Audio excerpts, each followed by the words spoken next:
तो हनुमान जी पूरे शरीर में जब सिंदूर लगा लिए, तो जब वो सीता माता के पास गए तो वो इतना ज़्यादा प्रभावित हुई, पूरे शरीर एकदम लाल लाल सिंदूर लगा के गए। तो वो देखी कि अरे ये मतलब राम से कितना प्रेम करते हैं, तो वो रोने लगी, मतलब आँख से आंसू गिर गए उनका प्रेम देखकर। और उन्होंने आशीर्वाद दिया, उनको वरदान दिया कि अगर कोई आपको सिंदूर चढ़ाएगा हनुमान जी को, तो राम जी भी प्रसन्न होंगे, मैं भी प्रसन्न होंगी, और हनुमान जी भी प्रसन्न होंगे, और प्लस उनके साथ जो इच्छा रहेगी वो इच्छा पूरी हो जाएगी। तो आज भी सिंदूर चढ़ाते हैं कि नहीं लोग हनुमान जी को। तो इसी तरह से क्या है कि हमारे भारत में भाषाएं अलग अलग बोली जाती नहीं है। जो पिक्चर आता है वो देखते हैं, तेलुगु का मूवी चला दिया जाए तो सब तनिका टिकड़े मुड़े करते हैं, वो समझ में आता है क्या कह रहे हैं, नहीं समझ में आते हैं ना। तो यहाँ पर एक दूसरे क्षेत्र में रहने वाले लोगों की भाषा दूसरे क्षेत्र वाले नहीं समझ पाते, ठीक है। वो क्या बोल रहा है क्या नहीं बोल रहा है समझे में नहीं आता, ठीक है। कभी तेलुगु चैनल लगा के देखिए या दूसरा चैनल लगा के देखिए अपनी अन्य भाषा का, ठीक है। जो भाषा हम जानते हैं, हिंदी जानते हैं, भोजपुरी जानते हैं, थोड़ा बहुत अंग्रेजी जानते हैं, तो इन सब को छोड़कर, जैसे मान लीजिए जिसको अंग्रेजी नहीं आ रहा है, अंग्रेजी का चैनल लगा लेगा, वो क्या समझ में आएगा, उसको क्या कह रहे हैं समझ में आता है। तो बोली भी अलग अलग होती है, भाषाएं भी अलग अलग होती हैं, बोलियां भी अलग होती हैं।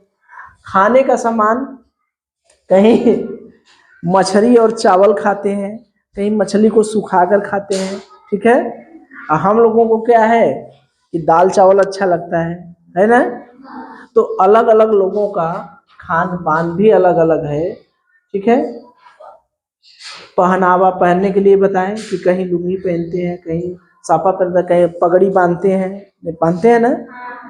तो अलग अलग पहनावा भी होता है, लेकिन फिर भी ये सभी लोग दशहरा मनाना हुआ, दशहरा समझ रहे हैं, विजयादशमी का त्यौहार मनाए हैं ना, रावण को जलाया जाता है। वो सब कहानी रामचंद्र जी वाला, जब रावण को जीत कर आए थे। दीपावली, दिया वाला त्यौहार, दीप जलाए जाते हैं, सभी लोग जलाते हैं। होली अभी हाल ही में बीता है, बताने की जरूरत नहीं है, इसमें रंग लगाया जाता है। ईद में, ये मुस्लिम का, अच्छा एक चीज ये देखिए, हिंदुओं का त्यौहार है, ये मुस्लिम का त्यौहार है। बैसाखी सिख का त्यौहार है, और क्रिसमस ईसाइयों का त्यौहार है, प्रमुख त्यौहार, ठीक है। लेकिन पूरे भारत के लोग होली, जैसे होली बीती है अभी, तो होली पूरे भारत के लोग मनाए हैं कि नहीं। ईद पूरे भारत के लोग मनाते हैं, दीपावली पूरे भारत के लोग मनाते हैं। तो इतने विभिन्नताओं के बावजूद ये सब अलग अलग हैं, सब अलग अलग हैं, लेकिन फिर भी सब लोग एक साथ त्योहार को क्या करते हैं, मनाते हैं। तो यही हमारी है राष्ट्रीय एकता। अनेकताओं के बावजूद, अलग अलग होने के बावजूद भी हम लोग क्या हैं, एक है। यही हमारी है राष्ट्रीय एकता। तो 3 राष्ट्रीय पर्व हैं। अब देखिए यहाँ से आपका प्रश्न स्टार्ट होता है, ठीक है। प्रश्न, ये तो किस्सा कहानी था, ये क्या था, किस्सा था कि हमारे देश में कोई लुंगी पहनता है, कोई कुर्ता पहनता है, कोई पगड़ी पहनता है, कोई साफा पहनता है। सिख वाले तो इतना अपना लिए रहते हैं तलवार, देखते हैं ना सिख वाले, नहीं नहीं देखे। पंजाबी जो रहते हैं उनको कृपाण रखने की आज़ादी होती है, ठीक है। वो 5 चीज, केस, कंघा, कृपाण, ये सब रखते हैं अपने पास। बड़े बड़ा तो नहीं रखते भाई, भीड़ में जाने के लिए कहाँ उतना बड़ा बड़ा तलवार लेके जाएंगे, ठीक है। तो छोटा छोटा सुविधा के अनुसार रखते हैं। तो सबका मतलब पहनावा अलग है। राजस्थान वाले देखें इतना कपड़ा पहनती हैं, इतना हैवी हैवी, सब बड़ा भारी भारी कपड़ा रहता है राजस्थानियों का। देखें राजस्थान के लोगों का पहनावा बड़ा, इतना पूरे बाह तक औरतें भी पहनती हैं, पुरुष भी पहनते हैं। काफ़ी जो है बड़ा, मतलब काफ़ी वजनी रहता है उनका पहनावा राजस्थान वालों का। तो सबके बावजूद भी सभी लोग त्योहार एक दूसरे से के साथ मिलकर मनाते हैं। तो हमारे 3 राष्ट्रीय पर्व हैं, कौन कौन? 15 अगस्त, जिसे हम स्वतंत्रता दिवस के नाम से जानते हैं। 15 अगस्त को किस नाम से जानते हैं? स्वतंत्रता दिवस। गणतंत्र दिवस को किस नाम से जानते हैं? 26 जनवरी। गांधी जयंती को 2 अक्टूबर। तो ये तीनों हमारे राष्ट्रीय पर्व हैं। अगर आपसे पूछा जाता है कि हमारे राष्ट्रीय पर्व कौन कौन है, तो क्या कहेंगे? 3 हैं, 15 अगस्त, 26 जनवरी, 2 अक्टूबर। ठीक, तो 26 जनवरी को क्या कहते हैं? गणतंत्र दिवस। 15 अगस्त को क्या कहते हैं? स्वतंत्रता दिवस। गणतंत्र दिवस किस तारीख को मनाया जाता है? 26 जनवरी को। स्वतंत्रता दिवस कब मनाया जाता है? 15 अगस्त। तो इससे क्या क्या प्रश्न बनेंगे, समझ में आया? कितने राष्ट्रीय पर्व हैं? 15 अगस्त, 26 जनवरी, 2 अक्टूबर। 26 जनवरी कब मनाया जाता है? अरे सॉरी, गणतंत्र दिवस कब मनाया जाता है? 26 जनवरी। स्वतंत्रता दिवस कब मनाया जाता है? 15 अगस्त। गांधी जयंती कब मनाई जाती है? 2 अक्टूबर। अच्छा, स्वतंत्रता दिवस मनाया क्यों जाता है? हम लोग पढ़े हैं कि पहले हमारे भारत में पहले मुस्लिम शासक आए थे, मुसलमान, जो मुगल जिसको कहते हैं। उसके बाद अंग्रेज आए, अंग्रेज भी शासन किए, ठीक है। तो फिर हमें आज़ादी मिली। आज़ादी मिलने के बाद जब अंग्रेज़ों से आज़ादी मिली, उसके लिए क्या क्या किए, सब लोग बहुत काम किए, बहुत से क्रांतिकारी थे, कितना अत्याचार करते थे, कैसे कैसे आज़ाद हुआ, वो सब कहानी हम लोग सुन चुके हैं ना।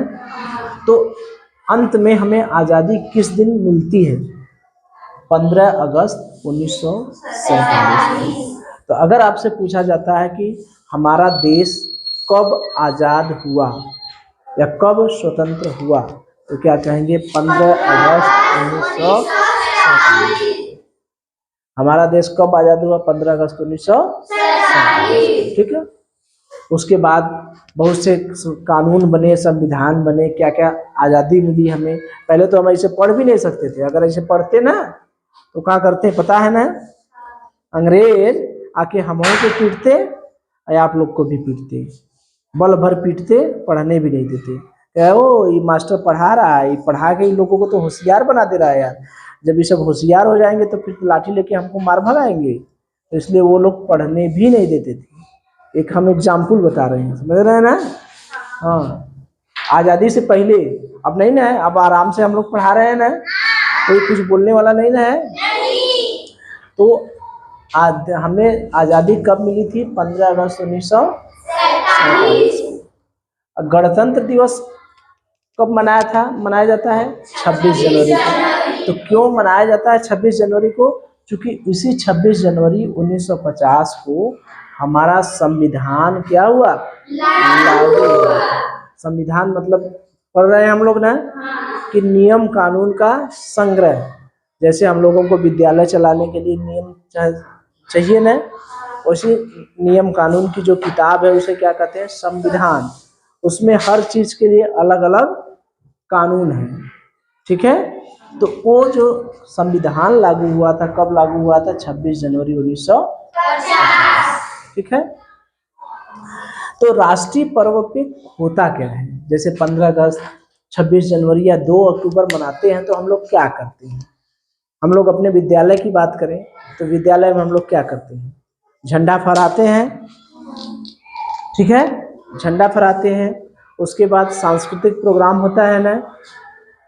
सांस्कृतिक प्रोग्राम मतलब भाषण होता है, निबंध होता है, ये सब सारी चीज़ें कराई जाती है। देशभक्ति से संबंधित डांस होता है, ठीक है। भाषण बताया जाता है कि हमारे देश को आज़ादी कैसे मिली, देश शहीदों के बारे में बताया जाता है, देशभक्तों के बारे में बताया जाता है, ये सब चीज़ें बताई जाती है ना, कैसे आज़ादी मिली। सभी सरकारी कार्यालय और गैर सरकारी कार्यालय, मतलब सरकारी और प्राइवेट, हर जगह उस दिन ध्वजारोहण होता है और सांस्कृतिक कार्यक्रम होता है। सांस्कृतिक कार्यक्रम का मतलब समझ रहे हैं? इसमें आपका गाना, नाच, डांस करना, भाषण, निबंध, प्रतियोगिता, सारी चीज़ें आ गई जो देशभक्ति से रिलेटेड हो, ठीक है, देशभक्ति से संबंधित। तो राष्ट्रीय पर्व पर अगर आपसे पूछा जाए कि राष्ट्रीय पर्व पर क्या काम होते हैं, तो पहला काम ध्वजारोहण होता है, राष्ट्रीय ध्वज पर आ जाता है, झंडा पर आ जाता है, और दूसरा का काम क्या होता है, सांस्कृतिक कार्यक्रम होते हैं। ठीक है, अब हम लोग स्वतंत्रता दिवस देख लिए, गणतंत्र दिवस देख लिए, तीसरा नंबर किसका, गांधी जयंती का। तो गांधी जी को सब लोग देखे होंगे, दुबली पतली हड्डी थी, शरीर था उनका, वो चश्मा लगाते थे, उनके सर पे बाल नहीं थे, सब लोग देखे हैं, नोट पर हर जगह मिल जाएंगे। तो वो इन सब के बावजूद वो पूरे देश को एक सूत्र में बांधे थे। तो जो जाति पाति धर्म इन सब में बटे थे जो एक दूसरे से, उन सबको एक सूत्र में बांधने का काम किए थे। कौन, महात्मा गांधी। जिधर वो चल जाते थे उधर पूरी पब्लिक चली जाती थी, पूरी भारत की जनता टूट जाती थी।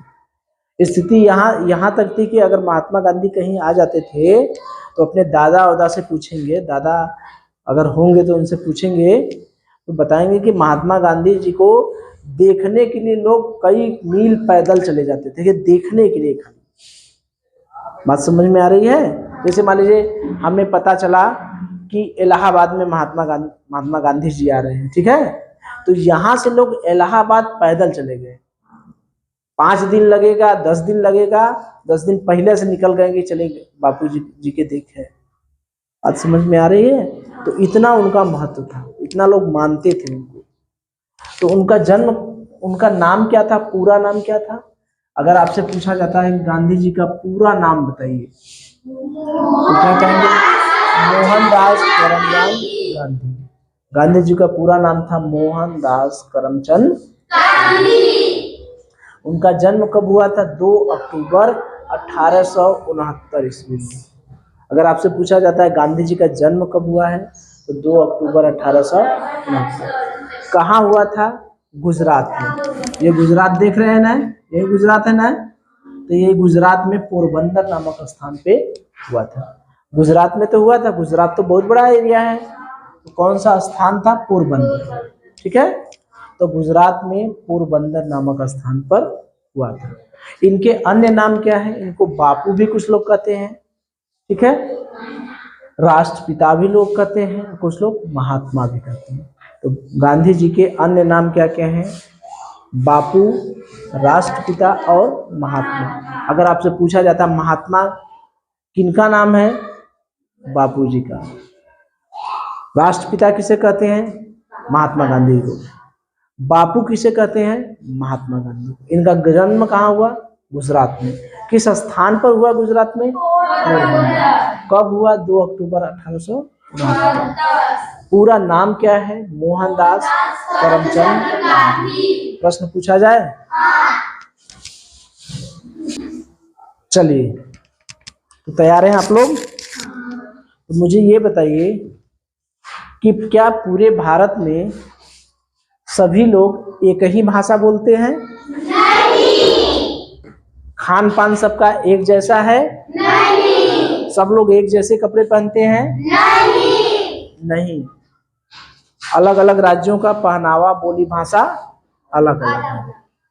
तो कुछ त्योहार हैं जैसे होली, दीपावली, ईद, बैसाखी, ये सब त्योहार सब लोग एक साथ मनाते हैं कि अलग अलग मनाते हैं? अलग अलग मनाते हैं। अलग अलग मनाते हैं कि एक साथ? कैसे मनाते हैं?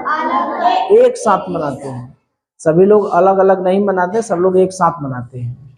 ऐसा थोड़ा है कि होली अगर 8 तारीख को है तो उत्तर प्रदेश वाले होली 8 तारीख को मनाएंगे, तो बिहार वाले जो है 9 तारीख को मनाएंगे, बिहार वाले जो है बरसात में मनाएंगे। ऐसा नहीं ना है, सभी लोग एक साथ होली मनाते हैं ना, एक ही दिन मनाते हैं। चलिए, अच्छा ये बताइए मुझे कि राष्ट्रीय पर्व हमारे कितने हैं? 3। कौन कौन?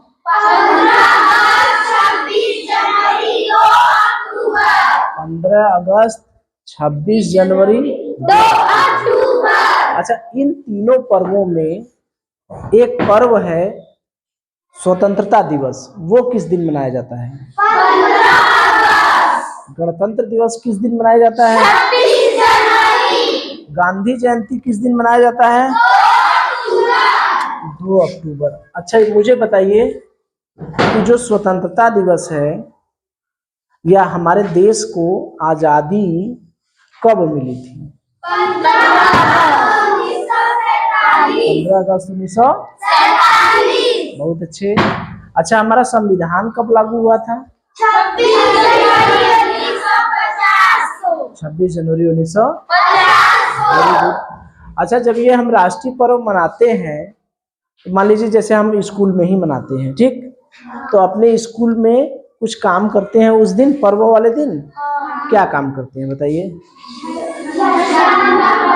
झंडा फहराते हैं और डांस करते हैं और भाषण देते हैं, मतलब सांस्कृतिक कार्यक्रम करते हैं ना।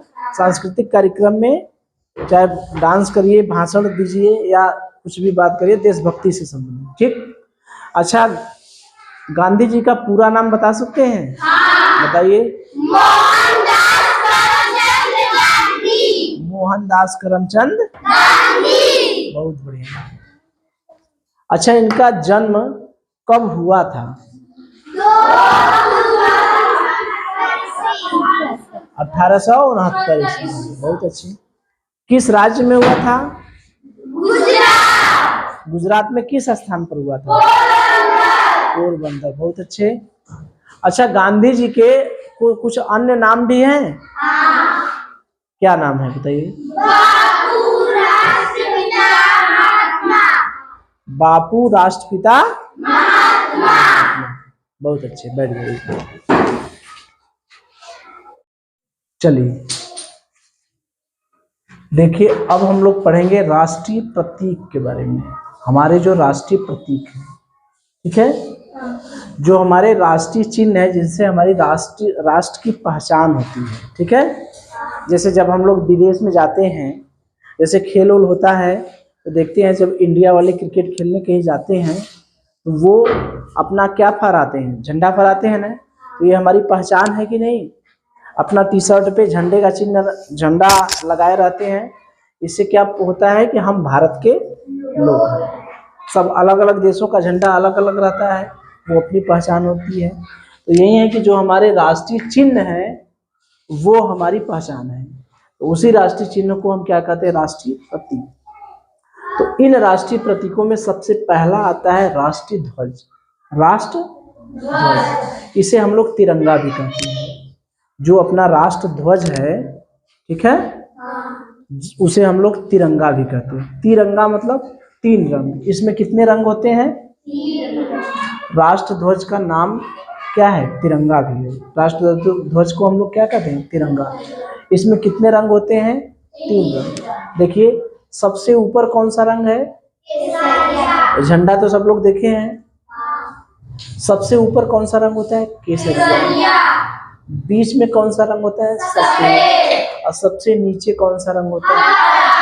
तो प्रश्न यहीं से स्टार्ट होते हैं कि जो अपना तिरंगा है या झंडा है, उस झंडे में सबसे ऊपर कौन सा रंग होता है? केसरिया। बीच में कौन सा रंग होता है? सबसे नीचे कौन सा रंग होता है? अच्छा, बीच में जो सफेद रंग है उसमें एक चक्र रहता है। चक्र जो है किस रंग में रहता है? सफेद रंग में, ठीक है। जो अपना तिरंगा झंडा है, उस तिरंगे झंडे में 3 रंग है, केसरिया, सफेद, हरा। तो चक्र जो है वो किस रंग में है? सफेद। किस रंग में है? सफेद। चक्र जो है किस भाग में है? सफेद।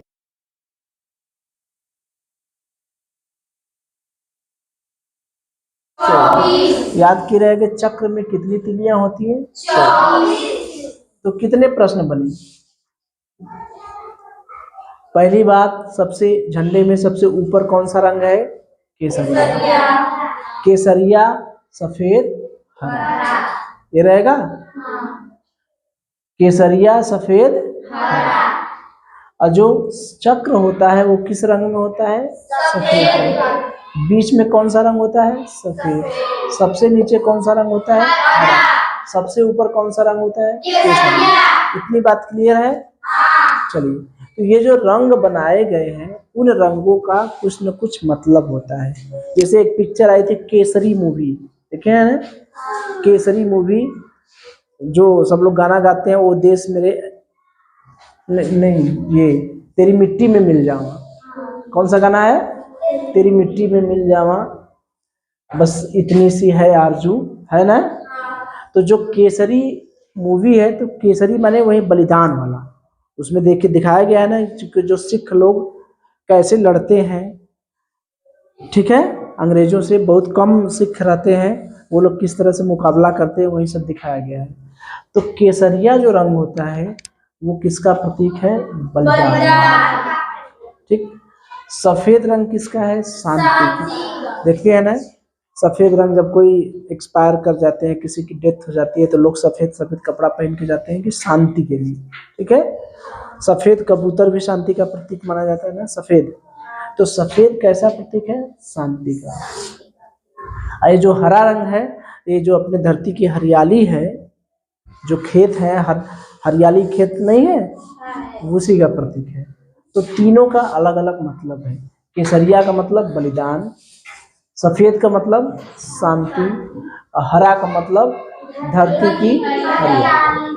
जो चक्र है वो किसका प्रतीक है? उन्नति का। चक्र किसका प्रतीक है? उन्नति का।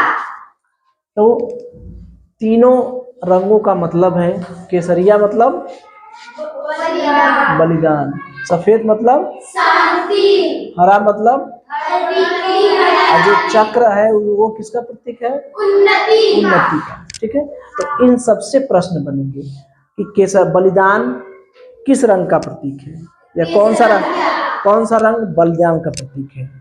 केसरिया। कौन सा रंग शांति का प्रतीक है? कौन सा रंग हरियाली का प्रतीक है? ऐसे उल्टे भी पूछ सकते हैं कि केसरिया रंग किसका प्रतीक है? बलिदान का। सफेद रंग किसका प्रतीक है? शांति का। हरा रंग किसका प्रतीक है? हरियाली। उन्नति का प्रतीक कौन है? चक्र। चक्र किसका प्रतीक है? उन्नति का। या तो सीधे पूछ सकते हैं या तो उल्टे। इसी तरह से राष्ट्रगान भी अपना एक राष्ट्रीय चिन्ह है। राष्ट्रगान जो है राष्ट्रीय प्रतीक है, ठीक है। राष्ट्रगान क्या है? अपना किताब देखिए, अपने किताब के पीछे ये देख रहे हैं ना, ये किताब है, दिखाई दे रहा है। तो ये किताब के पीछे ये राष्ट्रगान लिखा रहता है ना। और ये देखिए अपना तिरंगा दिखाई दे रहा है ना, तिरंगा, ये है ना तिरंगा, केसरिया रंग, सफेद और हरा, और बीच में क्या है? चक्र, ठीक है। तो अब अपना जो राष्ट्रगान है वो कहाँ मिलता है? किताब के कवर के पीछे। राष्ट्रगान कहाँ से मिलेगा? किताब के पीछे। हमको याद करने के लिए कि हर बच्चे को राष्ट्रगान याद हो, इसलिए हमारे कवर के पीछे दिया है। अपना राष्ट्रगान है क्या? कोई पूछा जाएगा कि अपना राष्ट्रगान क्या है, तो क्या कहेंगे? जन गण मन। अपना राष्ट्रगान क्या है? जन गण मन, ठीक है। इसकी रचना किसने की है? इसको लिखा किसने है?